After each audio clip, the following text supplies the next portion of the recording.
Hi hello నమస్తే welcome to auto war updates. ఇప్పుడే మన విజయ్ దేవరకొండ గారు నటించిన కింగ్డమ్ మూవీ చూసి రావడం జరిగింది.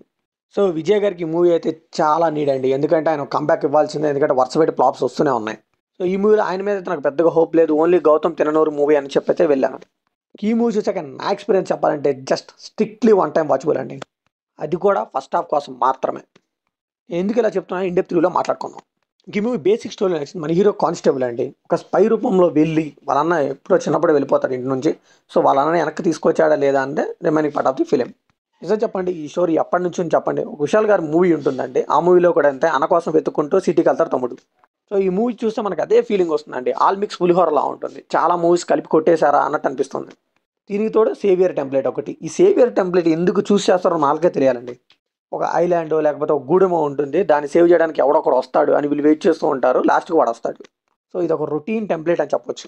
కిమ్ములో పాజిటివ్ విషయానికి వస్తే బీజిఎం బై అనిరుద్ధ్ అండి ఎరక్కొట్టి పాసాడని చెప్పొచ్చు. లిటరల్లీ చెప్తున్నా కదా, ఈ మూవీకి అయితే ప్రాణం పెట్టేశాడని చెప్పొచ్చు.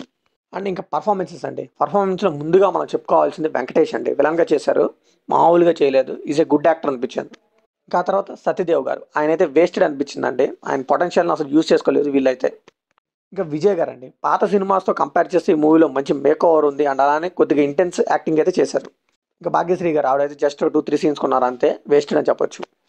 ఈ మూవీ డిఓపి ఎవరో తెలియదు కానీ సినిమాటోగ్రఫీ కానీ ఆ లొకేషన్స్ కానీ టూ గుడ్ అని చెప్పొచ్చు. ఇంకా గౌతమ్ గారు రాసుకున్న రైటింగ్ కానీ అదంతా ఫస్ట్ హాఫ్లో స్క్రీన్ ప్లే కానీ చాలా బాగా వెళ్ళింది, బట్ సెకండ్ హాఫ్లో తేడా జరిగింది, అది మనం నెగిటివ్లో మాట్లాడుకుందాం. ఈ మూవీలో నెగిటివ్స్ విషయానికి వస్తే ఈ మూవీకి మేజర్ నెగిటివ్ వచ్చేసి హై అలా ఇస్తారండి, తర్వాత వెంటనే డౌన్కి పడిపోతుంది మూవీ.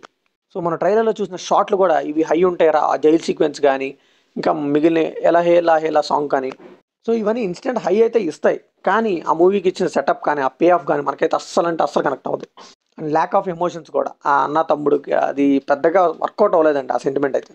మళ్ళీ లాస్ట్లో యాజ్ ది సేవియర్ టెంప్లెట్, మన రెట్రో మూవీ చూస్తే ఈ మూవీ చూస్తే కూడా మనకి కొన్ని సీన్స్ అక్కడక్కడ కలిసినాయి కదా అనిపిస్తుంది. సో పెద్దగా కొత్త కాన్సెప్ట్ ఏం కాదు, మనం అనుకున్నట్టే మూవీ జరుగుతూ వెళ్తుంది, లాస్ట్లో కూడా అలానే ఉంటుంది. టువర్డ్స్ క్లైమాక్స్ వెళ్ళేసరికి మరీ నీరసం అనిపించింది మూవీ. సో గౌతమ్ గారు ఈ స్టోరీని నమ్మి ఇలా ఎందుకు తీసారని నాకైతే అనిపించింది, ఎందుకంటే ప్రీవియస్ వర్క్ అయిన జెర్సీ అయితే ఎంత బాగుంటుందండి మూవీ. సో కంప్లీట్గా అక్కడ ఎమోషన్ వర్కౌట్ అవుతుంది, బట్ ఇక్కడ అంతా డ్రామా అన్నారు కూడా, అది కూడా పెద్ద వర్కౌట్ అవ్వలేదు. సో ఈ ఎలిమెంట్స్ వల్ల అయితే జస్ట్ వన్ టైం వాచబుల్ అంతేనండి, మరీ పెద్ద బ్లాక్ బస్టర్ కొట్టేసాం విజయ్ గారు అన్నట్టు అయితే ఏం లేదు మూవీ.